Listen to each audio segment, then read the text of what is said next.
তো গাইস, আজ রাকিব ভাই চলে যাচ্ছে বাংলাদেশে। তো সেটাই নিয়ে আমরা অনেকক্ষণ মজা করলাম এবং খাওয়া দাওয়া করলাম। এখন খাওয়া দাওয়া শেষ, প্যাকেটিং করা প্রায় অলরেডি শেষের দিকে।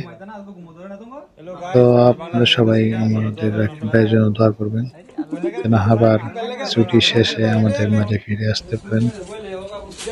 এ হলো আমাদের আলম ভাই, দেখেন কত কেজি বেড়ে গেছে।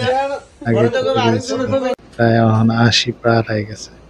তো হলো রাকিব ভাইয়ের মাঝে আমরা প্যাকেট করতেছিলাম, এটা বন্ধ দিয়ে কিছু প্যাকেটিং হয়েছে আর কিছু বাকি রয়েছে।